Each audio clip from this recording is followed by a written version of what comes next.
sa pagtuon, pagpaminaw sa mga pahinumdom. Na mga madunggan ako na maingon ang uban, di na ta magminalihayo ay mga pastor bitaw ta. Sayop yun na nga pagtuon. Tinood na. Kita kay mga pastor ta dapat magwinalihay ta. Kita nga mga pastor ta kinahanglan maminaw ta sa pulong sa Ginoo. Kayo sahay lami kay ta mga madlong. Ano di man mo maminaw? Pero makasubo nga panahon gani sa kanang mga tigom sa pastors, tuwa nagkapit-kapis likod. Madlungon. Oh, istorya nagtabi sa likod. Mga riberin pa. Kana. So dili gyud ta mag-ingon ana. Dili gyud ta mag-ingon ana. Bisag wala pa ta ganahi anang gawali basta ang pulong sa Ginoo. Ay ayang giwali maminaw gyud ta. Kay ang atong espirituhanong kinabuhi ginahanglan ang pulong sa Dios. Arong buntag nagpaambit ko sa mensahe. Pasahon sa anak ko ni dirita sa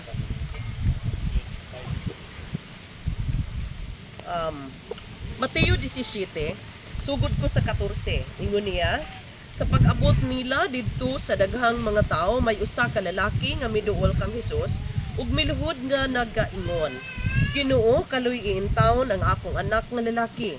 Patulon siya og labihan gayod ang iyang pag-antos. Kanunay siyang matumba sa kalayo o kaha mahulog sa tubig. Gidala ko na siya sa imong mga tinun-an, apan dili sila makaayo kaniya. Unya miingon si Jesus, kamo nga mga tao ni ining panahona wala gayoy pagtuo ug sayop ang inyong panghuna-huna og binuhatan. Hangtod kanus pa ba ang akong pagpailog kaninyo? Dad-an ninyo dinhi kanako ang bata. Unya gibadlong ni Jesus ang daotang espiritu nga anaa sa bata ug diha-diha migawas kini. Diadto gayong orasa naayo ang bata. Sa dihang sila na lang miduol kang Jesus ang iyang mga tinun-an ug nangutana. Ngano bang dili man namo mahinginlan ang daotang espiritu gikan sa bata? Mitubag si Jesus kanila, tungod kay kulang ang inyong pagtuo. Sa pagkatinuod, kung may pagtuo lang kamo nga bisan sama lang sa kidakon, sa liso sa mustasa, makamando kamo ni ining bukid, balhin dito. Ug ang bukid mo balhin. Wala kayo'y butang nga dili ninyo mahimo. Apan kini nga matang sa daotang espiritu, dili ninyo mahinginlan kung dili kamo magampo o magpuasa. Marcos 11:22 versikulo 20 sugod tag 20. Pagkabuntag sa dihang namalik sila padulong sa Jerusalem, dito na usab sila nangagi dapit sa kahoy nga igos ug nakita nila nga nalaya kini og patay na. Nainumduman ni Pedro ang hitabo. Busa miingon siya, magtutudlo. Tanawa ang kahoy nga igos nga imong gitunglo, nalaya na. Mingon si Jesus kanila, tuo kamo sa Dios. Ang tinuod, kung may pagtuo kamo, makamando kamo ni ining bukid, balhin ngadto sa dagat. Kung nagatuo kamo nga kini mahitabo, ug wala kamo magduha-duha, matuman ka na, sumala sa inyong gisulti. Busa sultihan ko kamo nga bisan unsa ang inyong pangayoon sa Dios, pinaagi sa pag-ampo. Tuuhi nga nadawat na ninyo ug madawat gayod ninyo kini. Ug kun kamo magampo pasayloa una ninyo ang mga nakasala kaninyo, aron ang inyong mga sala pasayloon usab sa inyong amahan sa langit. Ang Dios magapanalangin sa atong kasing-kasing karong buntag. Ang akong hisgutan karong buntag, it's all about the mountain moving faith. Pagtuo nga makapalihok sa mga bukid. Ug kini siya available ni siya alang sa mga disciples sa Ginoo. Dili ni siya para lang sa mga karaang disipulo. Kay maura nga Dios, maura nga mga pagatawgon og tinun-an. So available ang mao nga gahom. Ang pagtuo gahom na kaniadto, gahom na nato hangtod karon. Apan ang problema, wala dili kaayo nato ginagamit. Ang mas ginagamit nato ang pagduha-duha. Unbelief. So dili man na siya gahom gyud nato, gahom man na sa yawa aron buntugon ta. So gusto sa Ginoo ingon nga mga alagad sa Dios nga masabtan nato padayon, ma-remind ta kay palo man kung kabalutanan ani nga do na tay pagtuo nga makapabalhin sa mga bukid. Kay ang matapos sa nato na agyud tay bukid. Ganahan man ta or dili. Pero sa 1 Corinto 3 versikulo 2, mura siya og contrast sa bersikulo nga akong gipangbasa. Ingon niya, kay all about love manggod ang 1 Corinthians 13. Ug bisan makasugilon ako sa pulong sa Dios, ug makasabot sa tanang tinagong mga kamatuoran, ug sa tanang kahibalo. Bisan mapabalhin ko ang bukid tungod sa akong dakong pagtuo. Kung wala ako'y gugma, wala gayud ako'y kapuselanan. So, sa may pasabot ani. Ingon dito nga dakog dili ang pagtuo, makapabalhin sa mga bukid. Pag-abot diri, may isan pag naa kay dakong pagtuo, makapabalhin sa mga bukid, wa kay gugma, wa kay kapuselanan. Sa pasabot niya diri, moving mountain with faith in God is not the supreme goal or accomplishment. God is more impressed with you loving others than you moving mountains. Amen. Sahay, indot man, mobilib sila nato. Pero ma-impress ang Ginoo kung mahimo tang mahigugmaon. Amen. Pero nga nung di man nato doblehon. Mahigugmaon na ta. Dapat ay pagtuo nga makapabalhin sa mga bukid. Pwede man. So, buhato na to na.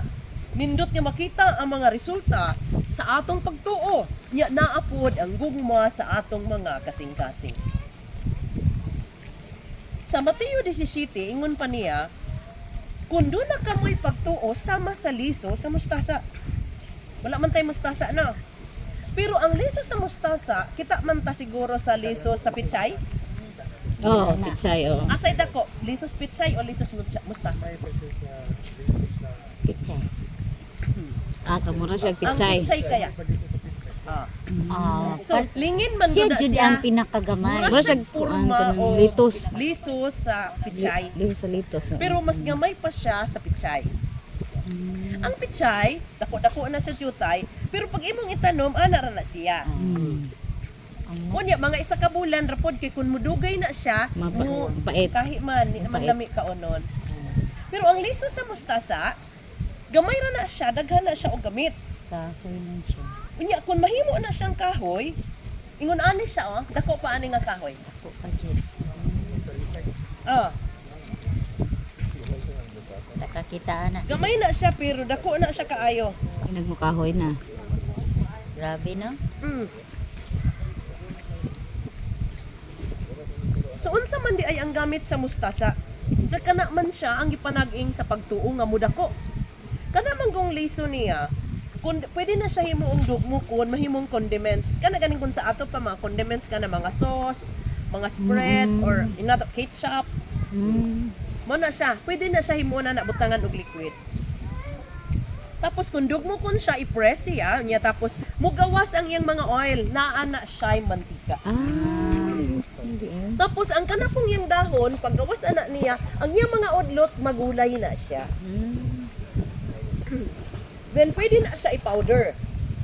Pwede siya galingon, ubang mga parts niya, Siya unya pa pwede may- pud buo-buo siya, himuon siya nga spices. Medicinal food siya. Doon na siya gamit sa pagtambal. So, ang pagtuo, nga dako man kay nang gamit sa atong kinabuhi, pero gipanag-ing sa pagtuo sa mustasa. Kasi pasabot ana si relevance ana. Kana ganing moingon ta growth from humble beginning. Datay gamay nga sinugdanan. Ano mga simbahan inyong gipansugdan? Ang kugon peteng lati katunog ta pagtae, pag halampas didto. Ila pastorbong kuwang na lang po ta mga ligid. Ana good, humble beginning.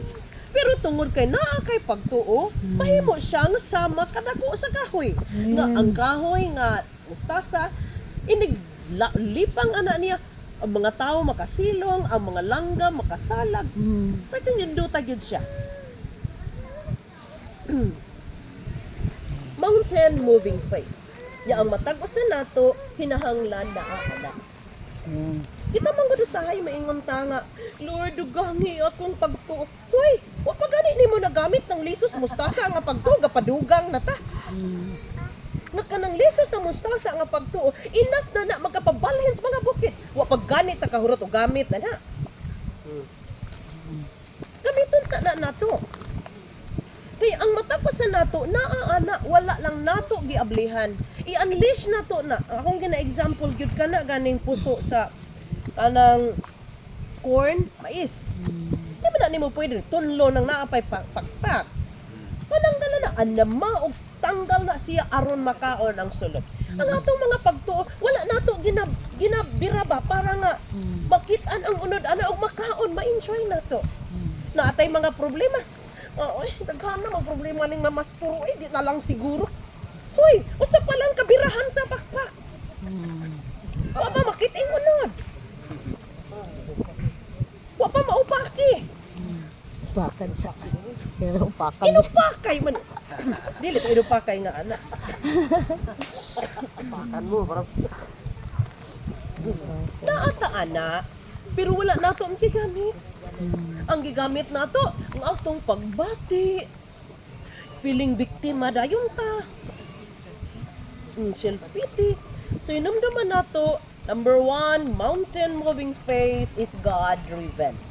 Mountain moving faith is God-driven. Ang Diyos mo ay magpabalhin sa mga bukid, dili kita. Unsa man ako ni pag-usab aning tawhana oy. Uy, kanang mga taong lit manimba. Di man ta kausap ana. Ato nang badlongon. Manguan pa na, mo ay na pang pang-apilon tong uban didto. Ana tong pastor ba? Oy, angay ani. Pangitaan dayon tagdikit.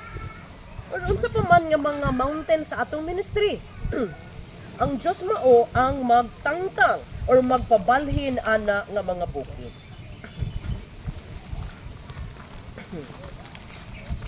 Sa man God, gina-compare nato ang bukid sa atong size. Pero dili di ay i-compare nato ang bukid sa size sa Dios. That's why one time nagwali ko, nag-share ko sa word sa barangay, ingon ko nila, asa may dako, ang piso o ang bukid. So lahi-lahi sila.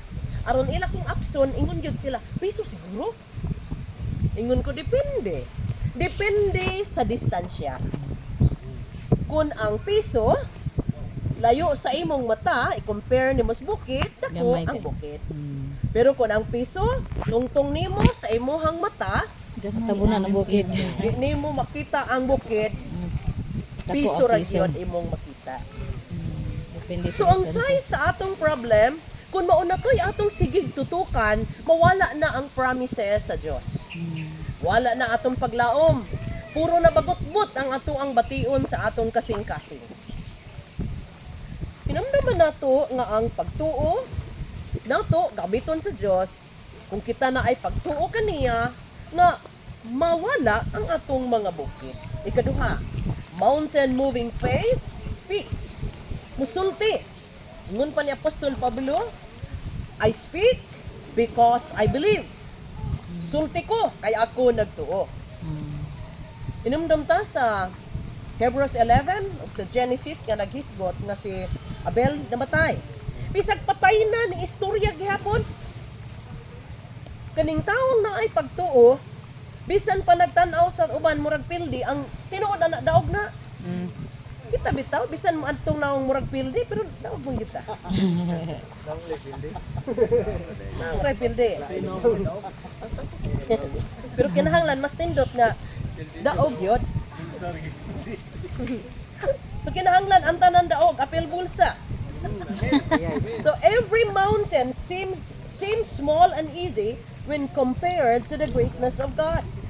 Ang Micah 1 verse 4 nagingon, the mountains melt beneath him and the valleys split apart like wax before the fire, like water rushing down a slope. Ang sabi ni Saya, mga tunaw ang mga bukid nga iyahang matumban, sama sa kandila nga nainitan sa kalayo, ug matunga ang mga kapatagan nga iyahang matumban, sama sa yuta nga gimanlasan sa tubig gagikan sa bakilit. Yun ana kakuyaw ang Ginoo kun mo'y atong tuhan.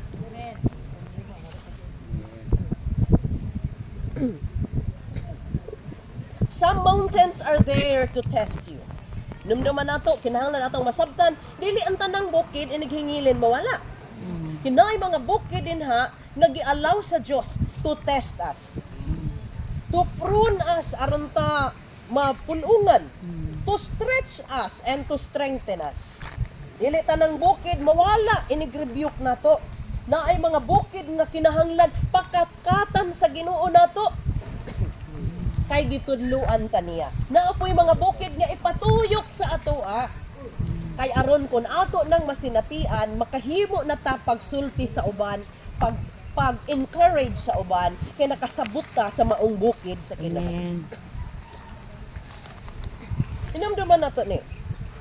Ang prinsipyo giingon diya, speak to the mountain. Sahay manggod, malimtan nato na nga prinsipyo, grabe na ka-importante ba? Wala man nag-ingon ng Bible nga, speak about the mountain. Wala man nag-ingon nga, post about your mountain. Lain manggod ta kay, i-post man nato dayo.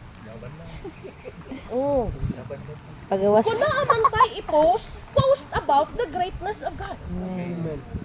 Talk about the greatness of God. Ngano nga? Naman tayo pagtuo, pero nga naman nga muragwa man. Tungod kay, we do not speak to the mountain. We talk about the mountain. Hinumta ni David. Si David,